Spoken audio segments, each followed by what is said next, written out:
ici au Québec. Donc, c'est drôle, hein? On voyait le mot missionnaire, on se disait, ils vont aller au Congo, ils vont aller au Cameroun. Non, il y en a qui viennent à Montréal parce que le besoin est immense ici au Québec. C'est la terre la plus non arrosée de l'Évangile en Amérique du Nord. On parle de moins d'1% de gens se professent évangéliques. Et quand je dis évangélique, je ne parle pas de définition américaine de politique. Évangélique, je parle d'hommes et de femmes qui disent « J'aime et je veux suivre Jésus. Je veux le connaître au travers de sa parole. Je veux être un disciple de Jésus. » Donc, plus de 11 missionnaires ont été envoyés cette année. Il y avait des ateliers édifiants coup sur coup. Ma femme voulait aller à l'atelier des femmes pour comment, encore une fois, être une bonne bergère, être une femme qui prend soin de d'autres femmes. Hélas, les enfants, on avait les 3 enfants avec nous. Fait que c'était pas une vacance, mais c'était un peu une vacance en même temps. D'être aux chutes Niagara, on a pu quand même jouir de la création de Dieu, de voir les chutes, de voir des frères et sœurs de partout le Canada. Et même, j'en ai eu une leçon d'histoire en étant là-bas aux chutes Niagara. Il y avait un atelier sur l'histoire. D'où vient notre famille d'Église? Savez-vous, ici, d'où est-ce qu'on vient? La famille d'Église baptiste évangélique au Canada? On sort d'un conflit, c'est vraiment drôle, là, mais la naissance de notre association d'Église sort d'un conflit d'une autre union d'Église. Et là, tu te dis, mais comment est-ce que Dieu peut utiliser... En 1953, ça a commencé, donc j'ai pu voir l'historique, pas juste pour m'informer de la façon que l'histoire a eu lieu, mais de comment est-ce que Dieu veut nous utiliser dans son histoire. Et le conférencier, je vous en avais parlé, tu peux retourner au PowerPoint, je vous avais parlé du conférencier de l'appel dangereux. Tu peux aller à la toute fin des annonces. Je pense que c'était une des dernières fiches de PowerPoint, là.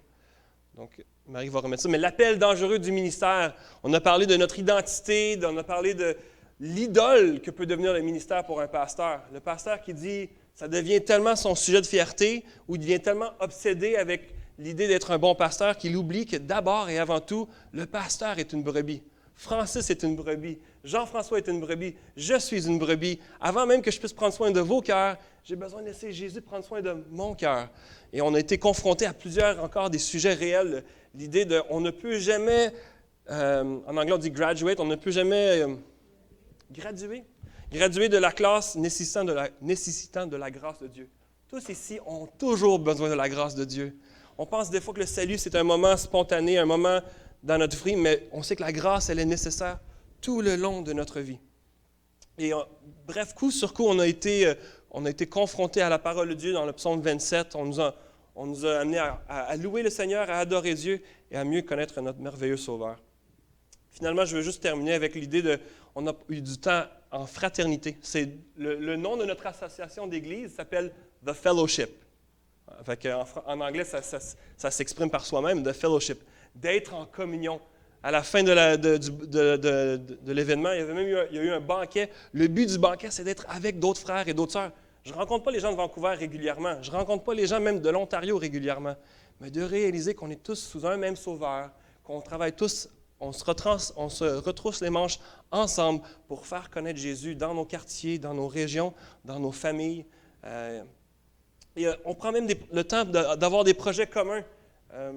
Si Marie, tu peux aller j'ai un petit vidéo que je vais vous montrer. C'est notre église mère, notre église sœur, l'église Emmanuel, qui a initié ce projet-là, mais c'est rendu un projet national, un projet qu'on veut que toutes les églises peuvent participer, dont nous aussi, nous pouvons participer. C'est un court vidéo pour un projet qu'on a d'aider une église et une école en Haïti. Une église au Dondon, qu'on appelle l'église du Cap, je crois. Mais bref, le vidéo, je pense qu'il va par soi-même. Il n'est pas prêt, il ne fonctionne pas. D'accord? Fait que le petit problème technique, on pourra le régler, on pourra l'écouter une autre fois. Mais vous pouvez le voir sur fellowship.ca. Le site est complètement traduit en français, simplement l'onglet en haut. Donc, on peut écouter les vidéos en français. Ils font tout leur possible pour nous inclure, nous les francophones, dans la grande famille anglophone au Canada. Oui, on pourrait le mettre sur Facebook, mais juste fellowship.ca, on trouve les vidéos. On voit les projets. Il y a plusieurs projets qui sont mis de l'avant, mais celui d'Haïti est très intéressant pour la simple raison qu'on a un accès avec l'Église, même Emmanuel, pas loin d'ici, pour servir avec eux ce projet je vais laisser la vidéo s'expliquer une autre fois. Et finalement, je veux juste parler d'un dernier petit projet. Je sais que ça fait beaucoup d'informations que je vous transmets, mais je trouve ça tellement important qu'on soit au courant, qu'on soit connecté avec notre grande famille d'Église. Et il y a un projet de l'année prochaine qui s'appelle le meilleur livre de la planète. En 2017, c'est le 500e anniversaire de la Réforme, ce jour où Martin Luther a décidé de cogner à la porte de l'Église catholique, pas pour cogner, mais pour y clouer 95 thèses. 95 raisons pourquoi il n'était pas d'accord avec les enseignements de l'Église catholique, parce qu'il croyait qu'on devait retourner à la Bible, retourner à ce que la parole de Dieu nous disait. Eh bien, en 2017, 500 ans plus tard, c'est ce qu'on veut faire. On a un projet national. Toutes les églises, pendant 3 semaines, vont avoir pour but, comme en phase, de ramener, de replonger nos regards dans la parole de Dieu, dans un sens pour amener les gens autour de nous qui ne connaissent pas la Bible, de réaliser que ce livre est un livre merveilleux, qui a un message incroyable. Là, je vous parle de plusieurs choses, et je trouve important, parce que même nos valeurs et nos positions théologiques, ils sont discutées. On a eu pas un débat, mais il y a eu une question sur l'idée du baptême. Qu'est-ce qu'on fait si quelqu'un n'est pas baptisé par immersion, s'il n'est pas plongé comme Marc l'a été au mois de juin? Si j'avais juste arrosé Marc, est-ce que ça compterait comme un baptême? Est-ce que Marc pourrait devenir membre à l'Église s'il était juste aspergé? Et là, la discussion s'est faite dans l'amour, dans le respect, mais encore, nous, les 500 églises ensemble, on veut réfléchir comment est-ce qu'on veut être fidèles aux Saintes Écritures, mais en même temps, servir chaque église locale du mieux possible. Donc, est-ce que c'est quelque chose que chaque église va décider pour eux-mêmes? C'est une décision qui va se faire au national, mais ils veulent nous consulter. Donc là, je vous parle de baptême, là, vous dites, ça m'implique comment? Bien, aujourd'hui, je vous le dis tout de suite, ce que vous croyez, c'est très important. Et si vous n'êtes pas à l'aise, il faudrait le savoir. Je ne voudrais pas vous annoncer l'année prochaine que l'Église a décidé de faire quelque chose puis qu'on ne vous ait pas consulté. Est-ce que vous aimez ça quand on fait ça? On prend des décisions sans vous consulter? Non. Quand dans votre compte de banque, il manque de l'argent, puis c'est la banque qui a décidé d'ajuster les frais, c'est qui le premier à prendre le téléphone? On est là, on les appelle. Pourriez-vous me consulter avant d'avoir sorti un montant? De la même façon, nous, comme Église, on est une Église congrégationaliste ici. C'est la congrégation, c'est vous ici, l'Église, qui décidez de la réalité. Donc, on veut bien vous informer sur ces choses-là. Bon, je pense que j'ai assez parlé de ça. Si tu peux juste retourner au début des fiches PowerPoint. Le hockey, est-ce que ça a eu lieu jeudi, Roger? Roger était au travail, donc est-ce que quelqu'un était là? Ça a eu lieu? Vous étiez 3, 10, 12? C'était le fun quand même. On le fait encore ce jeudi? Excellent. Ben oui, il y a un but en arrière de tout ça. Oui, tout à fait. On est en mode essai, on est en mode préparation pour la vraie saison au mois de janvier. Vous êtes tous bienvenus à venir jouer au hockey. Moi, je vais y être cette semaine. Je m'engage, tu vois. J'ai des témoins, là. Je vais être là jeudi. Je vais être là jeudi. Avec mon 15 $. Prochaine slide, s'il vous plaît, merci. Bon, le Walk to Bethlehem, on continue. Il y a 2 grandes boîtes de biscuits à l'arrière, 2 grandes boîtes de carton prêtes à recevoir vos biscuits, vos brownies, vos trucs probablement remplis de sucre qui sont probablement à consommer avec sagesse, parce que si on en prend trop, hein, c'est pas toujours sage, trop de sucre. Et j'arrive ici à une fiche qui m'est importante. Connaissez-vous cette pièce de théâtre de grande renommée, Le rebelle, le religieux et le repentant? Qui ici connaît cette pièce? Levez la main. Roger connaît la pièce. Est-ce que tu en es l'auteur? Non. Concepteur, producteur, directeur. Bref, on a 2 gentils organisateurs dans l'Église ici. Je ne donnerai pas leur nom, sauf toi, Roger, qui ont mis de l'avant une pièce de théâtre qui n'est pas juste une pièce de théâtre pour faire rire, pour faire réfléchir. C'est vraiment, elle a 2 buts, cette pièce de théâtre-là. D'une, cette pièce de théâtre est une occasion où est-ce que des gens de l'Église s'investissent dans les jeunes de l'Église. Donc déjà là, OK, il y a le disciple-là qui sort de ce programme-là, de cet événement-là. Oui, c'est une pièce de théâtre qui va avoir lieu samedi prochain, le 19 novembre, à quelle heure? À 18h. Soyez-y, puis ne mangez pas trop de bonbons avant parce qu'il va y avoir beaucoup de bonbons là. La raison, c'est de la bonbondance, c'est parce que c'est un moyen de, encore une fois, rejoindre notre communauté. Beaucoup de gens ont déjà été invités. Vous savez, ça fait déjà plusieurs années que la fête de la Réforme, où on fête ce que Martin Luther a fait il y a 500 ans, d'aller dire à l'Église catholique, moi, je veux m'appuyer, je veux m'accrocher à la parole de Dieu seulement pas aux lois des hommes, pas aux traditions, pas aux corruptions. Je veux m'accrocher à ce que la parole de Dieu dit. Donc, la fête de la Réforme, c'est une occasion réfléchie où est-ce que deux gentils organisateurs de l'Église se disent « Je veux investir chez les jeunes de l'Église, et je veux aussi rayonner. Je veux avoir un impact. » On a réfléchi ensemble comment est-ce qu'on peut rejoindre notre communauté, notre quartier, nos voisins, notre famille. Eh bien, la fête de la Réforme, c'est une de ces manifestations-là de rendre, non seulement par le biais du théâtre, de l'art dramatique, mais même par l'humour, le plan du salut, le plan que Jésus veut sauver. Et je vais même nous inviter tantôt à prier. Je veux qu'on prie pour la fête de la Réforme. Pas parce qu'on veut que ce soit juste un grand événement avec beaucoup de participants, mais c'est parce qu'on veut voir l'œuvre de l'Esprit agir même dans nos décisions, même dans nos activités. Pas trop changer de sujet. OK. Y a-t-il d'autres choses? Oui, n'oublions pas le SOLA qui a lieu la semaine prochaine. Je sais que je vous donne beaucoup d'informations ce matin, là, mais je voyais qu'on avait plusieurs belles choses à partager. La conférence de SOLA qui commence le 17, jeudi le 17, une pré-conférence sur la dépression et la déprime. Est-ce qu'un chrétien peut être déprimé? Oui, c'est bien. Pour certains, la dépression, c'est juste pour ceux qui ne connaissent pas Jésus, mais c'est pas vrai. On est tous susceptibles, on est tous encore fragiles ici, bas sur terre. Donc, conférence sur l'épître de Paul aux Éphésiens, une super belle conférence. N'hésitez pas à venir me voir si vous voulez plus d'informations, ou simplement sola.org. Et vous pouvez aller chercher les prix pour la conférence. Ça coûte quelques sous, mais sachez-le que les sous que vous investissez, on vous les remet en livres de qualité. Donc, non, c'est à Longueuil. Donc, si c'était ici, je serais très surpris. Non, c'est à Longueuil. Donc, une très, très belle conférence à considérer si vous êtes disponible le 17, le 18 ou le 19. Jeunesse, cette semaine, c'est où? C'est à Valleyfield, cette semaine? Cette semaine, c'est les Folies lunaires. Wow, les Folies lunaires! Pour ceux qui ne veulent pas dormir, ils peuvent faire du sport. Le lendemain, on a la fête. Wow, ça, c'est une combinaison gagnante, hein? Fait que ça se peut qu'il y en a qui dorment dans la pièce de théâtre. Aïe, aïe, aïe, aïe, aïe. Donc, la fête de la Réforme, le déjeuner qui n'est pas le 1er octobre, mais qui a déjà eu lieu le 1er, mais sur la procrastination, c'est le 26. Donc, n'hésitez pas d'aller voir Jean, 26 novembre. 26 novembre, Jean ou Yves pour vous inscrire. Encore une fois, vous nous faites un grand service de nous prévoir d'avance. Je pense que c'est tout. Le théâtre, OK, c'est bon. Continue, Marie. C'est tout. Le programme qui va avoir lieu le 18. Le programme, le 18, on fait une pièce de théâtre, pas une pièce de théâtre, plutôt une lecture du récit de Noël. Ça va se faire en toute simplicité le 18, mais on va avoir les chants, comme vous le constatez, les enfants font un chant spécial, ils font un petit spectacle de marionnettes pour accompagner l'histoire de Noël, le récit de Noël.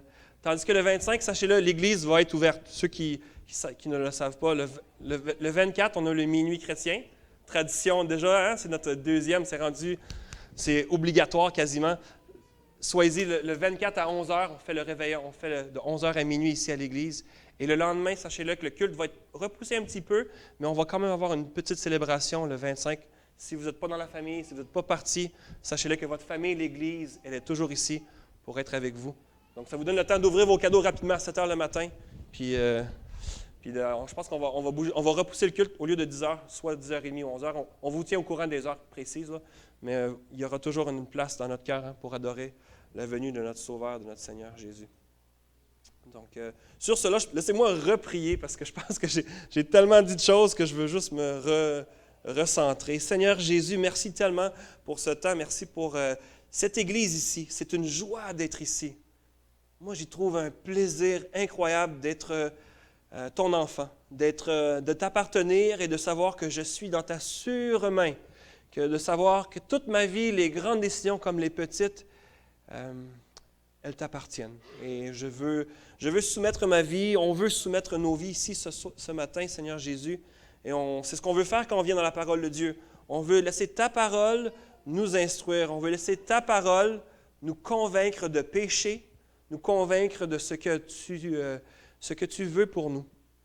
Autant pour nous individuellement que nous corporellement, que comme Église. C'est pour ça qu'on prend tellement de temps dans les annonces, pas dans les annonces, mais dans la vie de l'Église, parce qu'on veut te voir agir dans ton Église. On veut te voir On veut te voir être glorifié, magnifié. On veut grandir auprès de toi.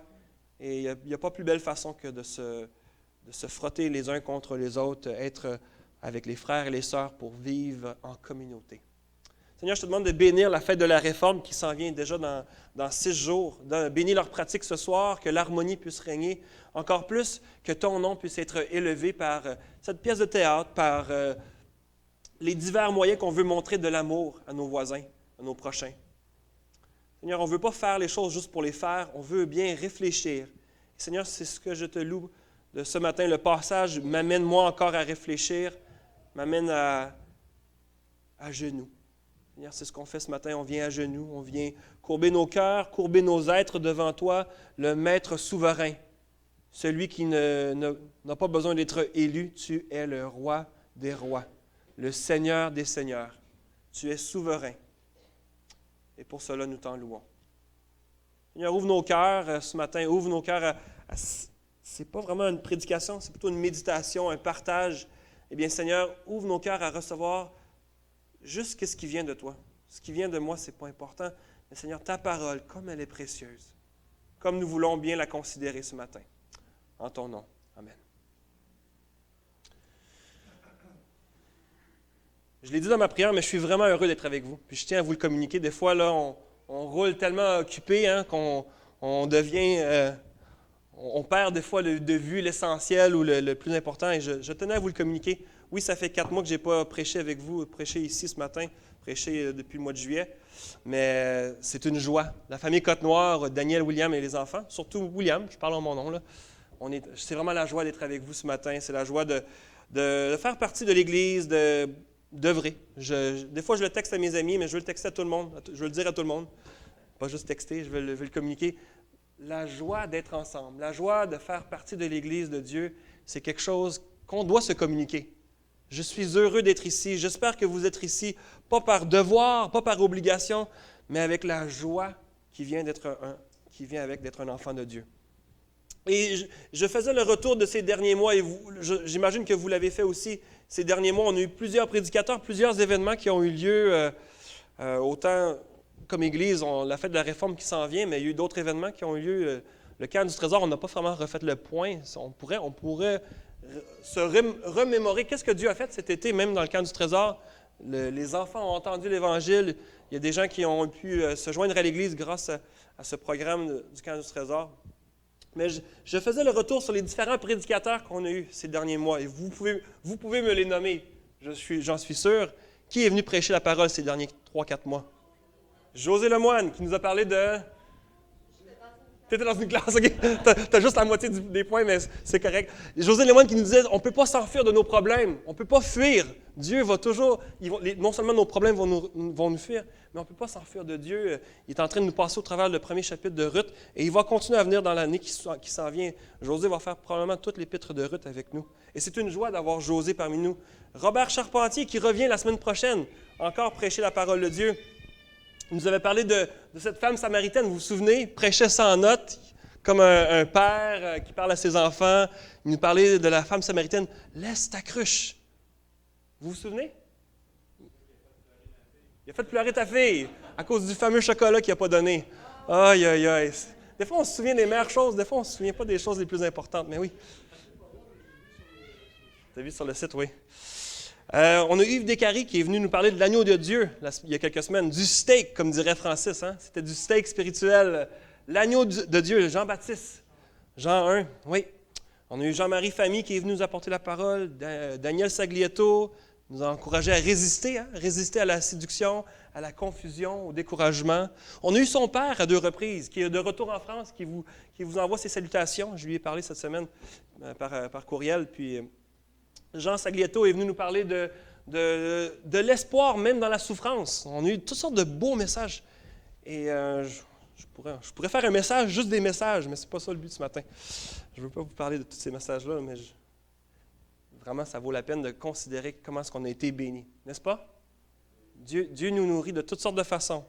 Il nous nourrit spirituellement, d'une façon vraiment précieuse. Et ce que moi, je vous ramène dans Philippiens, enfin, ça fait 4 mois, j'avais hâte de vous ramener dans Philippiens. Tournez avec moi dans Philippiens, chapitre 4. On va le finir avant Noël. J'ai commencé le 5 juillet ou le 15 juillet 2015. Ça va avoir pris 1 an et demi, mais on va l'avoir fini, Philippiens. Puis, même il faut que je me fasse violence puis que je coupe certaines choses. Mais Philippiens 4, on va lire les premiers 9 versets. Mais souvenez-vous, avant qu'on le lise, le caractère de cette lettre, Paul était en train d'écrire à une église bien-aimée. Il n'est pas en train d'écrire comme il écrit aux Corinthiens avec un bâton de correction, puis pour dire « pau, pau, pau, pau, pau, pau, pau, pau, pau, pau, pau ». Non, c'est pas ça. Paul est en train d'écrire une lettre vraiment dans le but parce qu'il aime son église qu'il a implantée, qu'il a pu participer à l'implantation, cette église à Philippe. Église que je vous avais dit, une église grecque, une église remplie de gens, de militaires retraités probablement, des gens qui... oui, il y a eu une bataille historique qui a eu lieu près de Philippe, César contre son fils Brutus et tout ça, mais ce n'est pas pour ça qu'on étudie la lettre de Philippiens, pour voir les réalités historiques, c'est pour voir qu'est-ce que Dieu veut nous enseigner. Ses destinataires, c'était des chrétiens. Paul écrivait à des chrétiens. Donc ce matin, quand je parle de Philippiens, je m'adresse à des chrétiens. C'est de la même façon que Paul s'adressait aux Philippiens comme étant des chrétiens. Si aujourd'hui vous placez votre foi, votre confiance en Jésus seul, par sa parole, par la foi, vous êtes un chrétien. Mais si pour vous ce matin, vous êtes ici pour toutes sortes de bonnes raisons, des raisons correctes, là, vous êtes ici parce que vous aimez la louange, vous êtes ici parce que vous avez des amis, vous êtes les bienvenus en passant. Je ne veux pas que vous pensiez que ce n'est pas la place à être, au contraire, vous êtes les bienvenus parmi nous. Mais je veux juste que vous ayez en tête, comment est-ce que je parle ce matin, c'est à des hommes et des femmes qui ont placé leur foi en Jésus. Et si vous n'avez pas encore placé votre foi, il n'est pas trop tard. La fête de la Réforme, c'est samedi, mais vous pouvez même venir au salut avant la fête de la Réforme, avant qu'on se retrouve à parler du salut le 19 novembre. Je vous dis tout de suite, cette lettre, c'est une lettre remplie d'amour. Une lettre remplie vraiment d'un homme qui parle à une église qu'il aime. Et de cette façon-là, moi, en préparant le message ce matin, je m'y voyais pas que c'est moi qui ai écrit Philippiens, loin de là. Je prétends pas être l'auteur de Philippiens, mais je me disais, waouh, c'est tellement comment est-ce que moi je me sens envers vous, mes frères et sœurs ici à l'Église. Et c'est pour ça que je la lis, puis c'est quasiment comme si je me l'approprie ou je me vois comme Paul écrire cette lettre. C'est tellement une belle lettre. Je vous lis les premiers 9 versets du chapitre 4, puis on va... Comme je vous ai dit tout à l'heure, ce ne sera pas une grande prédication de long en large. Je vous fais plutôt un partage par rapport à un verset de ces 9 versets qu'on va lire. Et vous allez voir où est-ce qu'on s'en va. Philippiens 4, 1 à 9. « C'est pourquoi, mes très chers frères et sœurs, que je désire tant revoir, vous qui êtes ma joie et ma couronne. Tenez ferme dans le Seigneur bien-aimé. » J'encourage Évodie et Saint-Tiche à vivre en plein accord dans le Seigneur. Toi aussi, mon fidèle collègue, je te demande de les aider, elles qui ont combattu pour l'Évangile avec moi, ainsi qu'avec Clément et mes autres collaborateurs, dont le nom figure dans le livre de vie. Réjouissez-vous toujours dans le Seigneur. Je le répète, réjouissez-vous, que votre douceur soit connue de tous les hommes. Le Seigneur est proche. Ne vous inquiétez de rien, mais en toute chose, faites connaître vos besoins à Dieu par des prières et des supplications, dans une attitude de reconnaissance, et la paix de Dieu, qui dépasse tout ce que l'on peut comprendre, gardera vos cœurs et vos pensées en Jésus-Christ. Enfin, frères et sœurs, portez vos pensées sur tout ce qui est vrai, tout ce qui est honorable, tout ce qui est juste, tout ce qui est pur, tout ce qui est digne d'être aimé, tout ce qui mérite l'approbation, ce qui est synonyme de qualité morale et ce qui est digne de louange. Ce que vous avez appris, reçu et entendu de moi, et ce que vous avez vu en moi, mettez-le en pratique, et le Dieu de paix sera avec vous. Amen. Un passage que comme je dis, on n'aura pas l'occasion de tout regarder les 9 versets ce matin, mais on le voit encore que Paul, par cette lettre, je vous le communique, mais il le communiquait aux Philippiens, il donne une direction très claire, il donne une direction puis une vision très claire de ce que devrait être l'Église, par des encouragements, par des avertissements. Pour l'ensemble, il parle d'unité, il parle d'harmonie, il parle à Évodie puis à Saint-Tiche, 2 chrétiennes, 2 femmes, probablement qui s'étaient prises sur probablement pas sur les fleurs du tapis, parce qu'il n'y avait pas de tapis de ce point à cette époque-là, mais 2 femmes qui étaient en désaccord. Paul les reprend, Paul leur dit d'être, je répète le verset 2, à vivre en plein accord dans le Seigneur. Donc Paul, par ce moyen de lettre, est déjà en train d'adresser des choses réelles. Il ne parle pas juste des choses superficielles, il parle du vrai. Mais je transitionne, je veux aller à mon point, parce que j'ai juste un point à mon message ce matin. Juste un point que je veux qu'on réfléchisse ensemble. Tu es, dans ta personne, propre à toi, plutôt, on peut résumer la totalité d'une personne que vous êtes par comment tu réfléchis. On peut se voir par ce qui nous préoccupe et ce qui remplit notre cerveau. Je le répète, on peut comprendre ou voir une personne par la façon dont elle réfléchit. Frères et sœurs, nous interprétons tous, toute expérience dans notre vie, tout sentiment, toute réalité qui nous environne, ce qui vous arrive à tout moment, tout endroit, lequel vous vivez, à lequel vous ressentez, eh bien, j'espère que je ne vous informe pas de rien de nouveau, vous l'interprétez. Le cerveau, les 3 livres et demi qui sont entre vos 2 oreilles, pour certains c'est un petit peu plus, pour certains un petit peu moins, mais le cerveau dirige notre volonté, toute action de notre vie. Et à moins d'une déficience mentale ou cérébrale, nous ne pouvons pas blâmer quiconque pour la façon dans laquelle nous réfléchissons. Car nous concevons, nous interprétons et nous décidons de vivre selon l'interprétation que nous avons du monde qui nous entoure. Il est donc impératif de bien réfléchir, de bien s'apprendre, s'entraîner à penser d'une façon digne et sage. Vous me connaissez déjà, moi je tourne vite en mode école du dimanche, puis je veux vous entendre réagir. Existe-t-il seulement qu'une façon pour un chrétien de réfléchir? Est-ce qu'il y a juste une façon que les chrétiens réfléchissent? Non. Qu'est-ce qui régit nos pensées? Qu'est-ce qui dirige nos pensées? La vie qu'on a à vivre, merci, oui. Tout ce qu'on est bombardé avec on doit prendre des décisions. Qu'est-ce qui régit ça? Une approche à la vie qui nous amène à simplement cogiter de façon qu'un chrétien devrait. Est-ce que c'est comme ça qu'on est? Est-ce qu'on est seulement que des robots chrétiens? Je ne l'espère pas. Est-ce que le renouvellement de l'intelligence, qui n'est pas dans ce passage-ci, mais qui est ailleurs dans le Nouveau Testament, est-ce que le renouvellement de l'intelligence, est-ce que c'est un événement ponctuel ou c'est une transaction qui prend place seulement une fois dans notre vie? Au moment qu'on est sauvé, pouf, le renouvellement est fait, puis c'est fini? C'est un processus, hein? On est tous ici dans un processus. Donc, on me dit si bien je vous comprends, on n'est pas des robots chrétiens ici? On n'a pas toutes la même réponse, tout le temps aux questions qu'on nous lance? Est-ce qu'on a un cerveau uniquement chrétien? Non, on est tous créés à l'image de Dieu. On est tous créés à l'image de Dieu. Chrétiens et non chrétiens.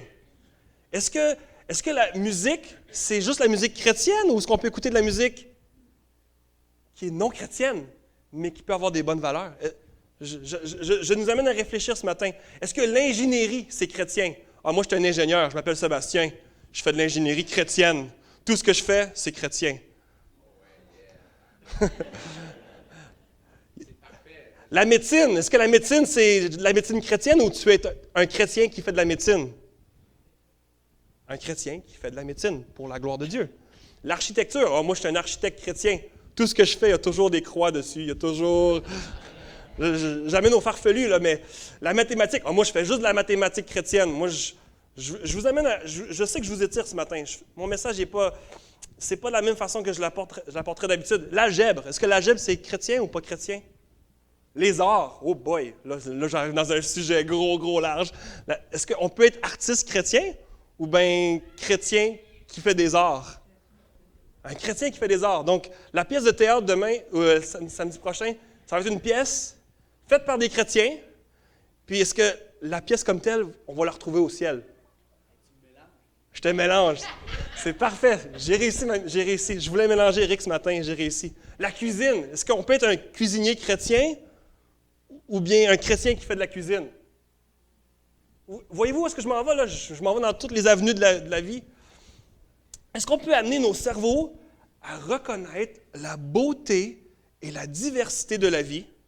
Parce que si souvent, nous comme chrétiens, Paul, il est en train de le dire aux Philippiens, dans le verset 4, au verset 8 de chapitre 4, nous contraignons, nous restrictons, nous limitons. Souvent, je mets ma foi dans seulement certains endroits de ma vie. Intéressant, n'est-ce pas? Trop souvent, je parle des chrétiens en large, mais je veux qu'on se regarde nous-mêmes. Là. Je ne veux pas parler du haut de la chair. Je suis descendu, je suis ici. Là. Je me vois dans cette situation-là. Trop souvent, nous, les chrétiens, on va imposer notre compréhension de l'univers de façon même parfois oppressive ou restreinte, au lieu d'avoir de l'ouverture de l'esprit face aux choses de ce monde. Plutôt, l'individu entêté manifeste un manque de sagesse et même, des fois, quand on est tellement entêté, on montre un peu qu'on a le cerveau vide. Si on répond sans même avoir réfléchi à ce qu'on a dit, on n'est pas en train d'être un médecin, un architecte, un cuisinier qui reflète l'amour de Christ, si on se met à toujours avoir des réponses déjà préconçues. Là, je ne veux pas vous perdre, on va retourner au passage. Là. Je vous partage mon cœur ce matin. Mon cœur, ce n'est pas mon cœur que je veux que vous reteniez. Je veux que vous reteniez la parole de Dieu par le verset 8 du chapitre 4 de Philippiens. Le témoignage même du chrétien a trop été souvent rempli d'émotions, de sentiments valables et justifiés. Et ça, c'est pour nous, surtout les Québécois. Mais ô combien de fois, je le répète, ô combien de fois, lorsqu'il est temps de raisonner, de se creuser les méninges, plutôt c'est les clichés, les automatismes, les répétitions, les phrases déjà prédigérées qui refont surface. Le cerveau, frères et sœurs, est une merveille de Dieu. Ça a été créé par Dieu, le cerveau, pour bien plus que juste régurgiter des formules appartenant à d'autres individus, à une autre époque ou simplement à un autre peuple. Un usage adéquat de nos cerveaux ne fait pas que glorifier Dieu, le Créateur de celui qui l'a conçu, ça l'aiguise même le fer de nos vies. Ça nous fortifie dans notre conviction et à chaque fois que nous sommes capables de donner une raison pour la foi et l'espérance, lequel nous détenons, 1 Pierre 3,15, vous le connaissez, mais respectez dans votre cœur la sainteté de Dieu, le Seigneur. Soyez toujours prêts à défendre l'espérance qui est en vous devant tous ceux qui vous en demandent raison. Ce matin, je vous offre une sandwich. C'est drôle à dire, là. La sandwich qu'on trouve entre le verset 6 et le verset 9. J'aimerais vous inviter à regarder, on va regarder spécifiquement les versets 6 à 9. Dans le verset 6, on retrouve la paix de Dieu. Vers la fin du verset, vous le voyez? Prenez votre doigt, là, trouvez la paix de Dieu. Ça, c'est le pain du bas ou le pain du haut. Puis dans le verset 9, on retrouve le Dieu de paix. Bref, ce matin, je vous offre une bonne sandwich de paix. Est-ce que quelqu'un ici a soif ou a faim pour la paix? Est-ce que les gens ici aiment la paix? Ou bien vous aimez ça quand c'est bruyant, puis c'est la discorde dans la maison, puis vous aimez ça que le pays est tout à l'envers, puis la guerre? Non, je ne pense pas. Loin de là, levez la main ceux qui ont soif de paix. Ceux qui n'ont pas la main levée, j'espère que vous êtes juste fatigués et que vous voulez la lever parce que la paix, quelle joie que Dieu offre à ses enfants. Et c'est vraiment la viande entre ces deux tranches de pain que je veux qu'on regarde. C'est ça qu'on va regarder ensemble. Puis pourquoi est-ce que j'ai introduit mon message en vous parlant de réflexion, de cerveau? Ce matin, ce que je veux nous apporter à faire, c'est de penser à nos pensées.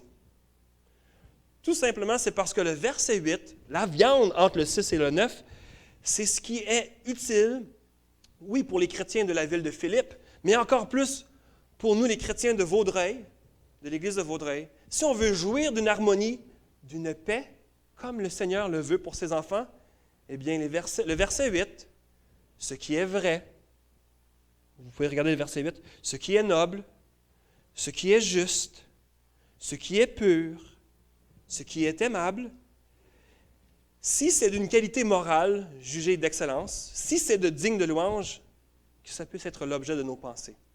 Voici Paul parlait à son audience de la façon que son audience saisirait très bien où il s'en allait avec ça. Nous, on lit ça en français, ça ne nous impressionne pas tant que ça, mais le verset 8, c'est un calque quasiment identique du style littéraire que Platon utilisait auprès des Grecs. la ville de Philippe était une ville grecque. Paul, il fait un calque de la culture. Il utilise un style que tous les gens qui vont lire ça vont dire, ben oui, c'est comme dans la République de Platon, un livre que Platon a écrit sur le code de conduite, sur comment se comporter. Donc, Paul, il savait que des gens allaient lire cette lettre-là, des stoïques, on les appelle, qui utilisaient cette approche-là. Paul ne change pas le message, mais il prend une approche, il a réfléchi, il a considéré à l'intellect et à son audience. Combien de fois, mon Claude Joly, je sais que quand tu parles à quelqu'un, tu lui parles et tu t'intéresses à lui pour voir comment est-ce que je peux lui apporter, comment est-ce qu'il va pouvoir recevoir la bonne nouvelle. Je ne vais pas juste répéter la même phrase à tout le monde pour les prochains 30 ans. Oui, il y a des phrases qu'on répète qui sont utiles, mais tu réfléchis, tu dis, le gars, il n'est pas catholique, il ne croit pas en Dieu, je vais y apporter une autre approche. Ah, le gars a déjà des préconçus, peut-être je vais utiliser une autre approche. Tout comme Platon se servait d'un guide de vertu, Paul vogue sur la même approche. Paul décide de faire du surf là-dessus. Il dit, je vais enseigner mes chers lecteurs dans la lettre aux Philippiens de la même façon qu'il est possible de présenter à nos contemporains aujourd'hui le message éternel de la foi à une audience du 21e siècle. Ici même, en Amérique du Nord, plus précisément au Canada, plus précisément au Québec, plus précisément dans l'ouest de l'île de Montréal, plus précisément dans le Suroît. On peut continuer à peser le petit plus à côté là, de la carte pour continuer à se retrouver sur la rue Cité-des-Jeunes, 90 boulevard Cité-des-Jeunes. Dieu veut qu'on adapte, pas qu'on change le message, mais qu'on considère comment est-ce qu'on peut communiquer le message. Et c'est ce que Paul fait ici. Il donne c'est un peu son dernier conseil dans cette lettre de Philippiens qu'on regarde ce matin. Et j'ai trouvé la meilleure façon d'appliquer ce verset, c'est pour nous-mêmes ce matin d'appliquer le verset 8. Vous le connaissez, vous l'avez déjà lu, certes à d'autres reprises qu'aujourd'hui.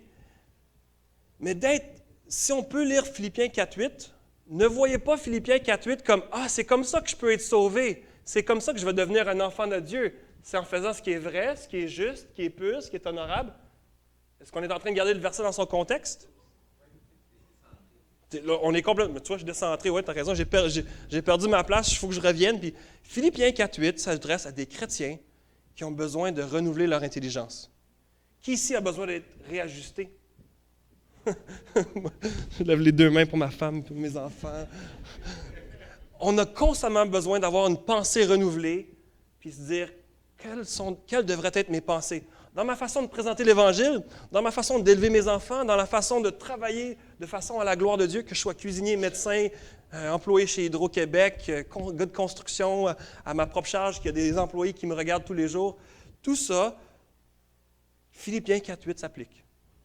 Sachez-le, c'est pas comme ça qu'on va devenir chrétien, mais c'est comme ça que Dieu veut continuer à nous travailler, un processus. Le message de ce matin, c'est si court, c'est si important, c'est si simple. Mais à la fois, il demeure redoutable et parfois même impossible à mettre en pratique, on peut penser. Pensez à qui peut parfaitement appliquer Philippiens 4.8. Qui a parfaitement tenu ça, a toujours eu des pensées vraies, pures, dignes d'approbation? C'est le Seigneur Jésus seul. Donc, je veux même nous ramener, même si le passage ne parle pas de l'Évangile, on sait que la seule personne qui peut garder ce verset-là parfaitement, c'est le Seigneur Jésus. Le connaissez-vous, Jésus, ce matin? Puis je ne parle pas de son nom, je ne parle pas d'avoir un collant, même d'avoir le Jean 3,16 sur votre casque de hockey. C'est pas le casque de hockey qui va aller au ciel, ce qui est important. C'est le cœur de l'homme. N'est-ce pas? Donc ce matin, je veux juste pas que vous pensiez, OK, William nous a donné un paquet d'instructions aujourd'hui pour être heureux, pour être dans la joie. Non, si on peut connaître la joie, la paix d'abord, de cette sandwich de paix, c'est parce que Jésus, c'est notre Sauveur. Jésus, c'est notre Seigneur. Mais une fois qu'on est un enfant de Dieu, voici comment est-ce qu'on devrait continuellement nourrir notre estomac spirituel, le pain de paix, d'avoir la paix de Dieu et le Dieu de paix. Connaître ce Dieu de paix et jouir de cette paix-là va se faire par ce qu'on voit dans Philippiens 4.8. Et je veux quasiment déjà nous amener à réfléchir de façon différente. On va se diviser en petits groupes. J'ai des feuilles que les placeurs vont passer dans quelques instants. Ils sont à l'arrière sur la table.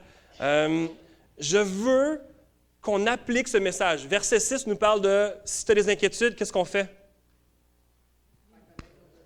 Faire connaître nos besoins. Fait qu'il y a-t-il une meilleure application au message de dire « Mais c'est ce qu'on va faire ce matin.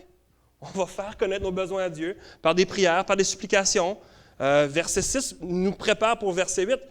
Une des choses qu'on devrait reconnaître dans nos prières, nos supplications, c'est « Hey, je n'ai pas l'affaire. J'ai manqué cette semaine comme papa, j'ai manqué cette semaine comme employé, j'ai manqué cette semaine. » Mais grâce sur grâce, ce n'est pas l'échec, ce n'est pas fini, game over. C'est Dieu veut que je reprenne Philippiens 4.8, puis je dis, OK, qu'est-ce qui va remplir mon cerveau? Comment est-ce que je vais réfléchir pour être un cerveau à la gloire de Dieu? Pour être un homme, une femme, une maman, un papa, un grand-papa, une mononcle, une ma-tante, un employé, un employeur à la gloire de Dieu. Un homme, une femme qui va vraiment dire, je veux me nourrir de ce qui va m'amener près de ce Dieu de paix, qui va m'amener la paix, qui va m'amener une paix que je vais jouir comme chrétien, comme enfant de Dieu. Donc, la feuille que Douglas et les autres pasteurs vont passer, c'est 4 petites questions et je nous amène, étant donné que je n'ai pas amené beaucoup de viande spirituelle ce matin, je me suis dit, la meilleure chose à faire, c'est de penser à ces différents bons steaks spirituels qu'on a eus depuis le mois d'août. Donc, j'ai mis des noms des prédicateurs en bas, je n'ai pas mis le nom de leur message, mais c'est une chose que j'ai mis 4 questions. Puis je veux vous amener à discuter entre vous. Parce que je ne peux pas discuter avec 100 personnes en même temps. Là.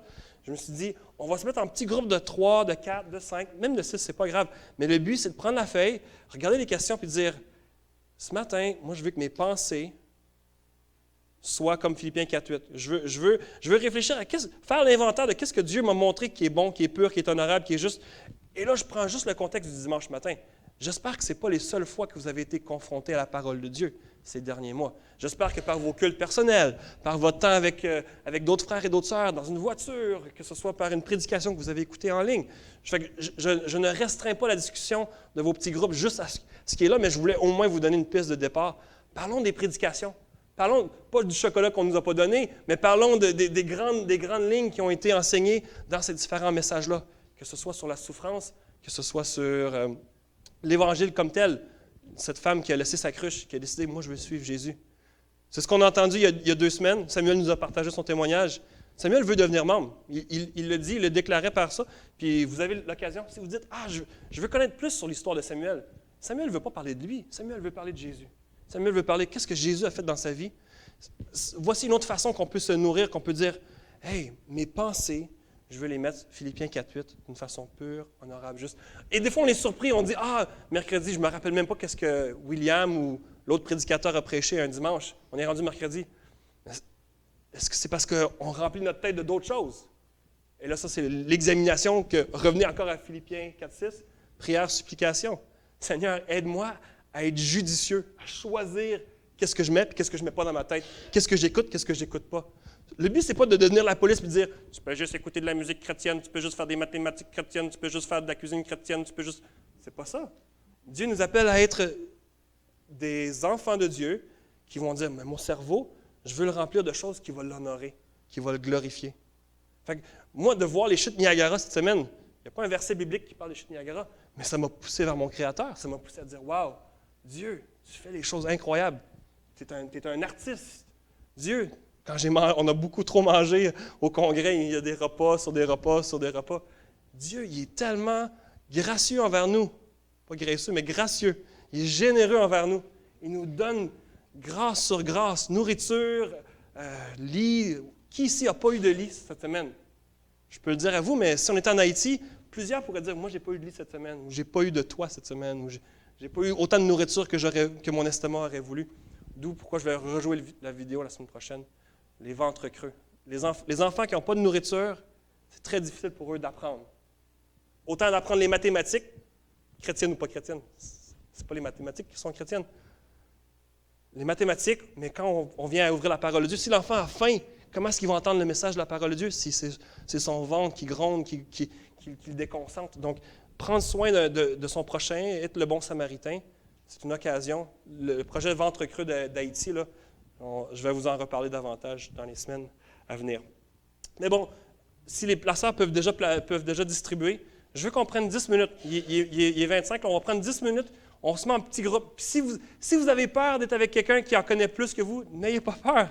N'ayez pas peur. Peut-être vous, ce matin, vous dites, ah, ben, moi, j'ai rien à dire. C'est correct. Sentez-vous pas obligé de parler beaucoup. Peut-être que ça va être juste de réfléchir avec vos pensées. Mais je vous donne l'occasion en petit groupe. Prenez les 4 questions, discutez ensemble. On va passer avec des stylos pour que vous puissiez répondre. Et je vais terminer par la prière. Il y a 4 petites questions qui sont très simples.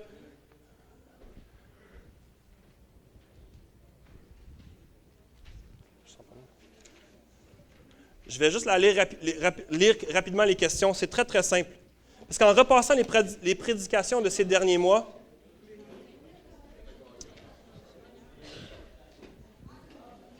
je pense que les questions sont assez claires que vous n'avez même pas besoin que je les lise. Vous êtes capables, vous êtes des grands garçons, des grandes filles. 4, 5. Ça peut être 3, ça peut être juste 2, un couple.